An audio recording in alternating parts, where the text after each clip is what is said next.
ఉమ్మడి వరంగల్ జిల్లాలో BRS working president కేటీఆర్కు సొంత పార్టీ శ్రేణులే షాక్ ఇచ్చారు.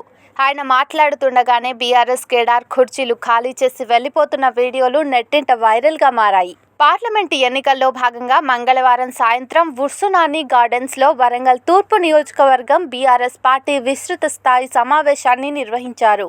ఈ సమావేశానికి కేటీఆర్ సహా ఉమ్మడి వరంగల్ జిల్లా ముఖ్య నాయకులు, కార్యకర్తలు హాజరయ్యారు. అయితే ఈ సమావేశంలో కేటీఆర్ మాట్లాడుతుండగానే బీఆర్ఎస్ పార్టీ శ్రేణులు సభా ప్రాంగణం విడిచి వెళ్లిపోతున్నారు. ఆయన ప్రసంగం పూర్తి కాకుండానే కేటీఆర్ కుర్చీలు ఖాళీ చేసి వెళ్లిపోయారు. అయినా సరే కేటీఆర్ తన ప్రసంగాన్ని చివరి వరకు కొనసాగించారు. దీనికి సంబంధించిన వీడియోలు నెట్టింట వైరల్ గా మారటంతో కేటీఆర్ తీవ్ర అసంతృప్తికి లోనై పార్టీ నేతలపై మండిపడ్డట్టు తెలుస్తోంది.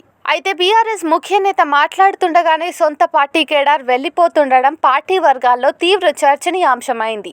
బీఆర్ఎస్ పార్టీలో అభ్యర్థి తప్పుకోవడంతో కొత్త అభ్యర్థిని బరిలో దించడం వల్ల కేడర్లో అసంతృప్తి పెరిగిందా, లేక పోటీ నుంచి తప్పుకున్న నేత చెప్పినట్లుగానే బీఆర్ఎస్ పై ఉన్న వ్యతిరేకతే కారణమా అనే అనుమానాలు వ్యక్తమవుతున్నాయి. కాగా ముందుగా బీఆర్ఎస్ నుంచి వరంగల్ పార్లమెంట్ అభ్యర్థిగా కడియం శ్రీహరి కుమార్తె కడియం కావ్యను ప్రకటించారు.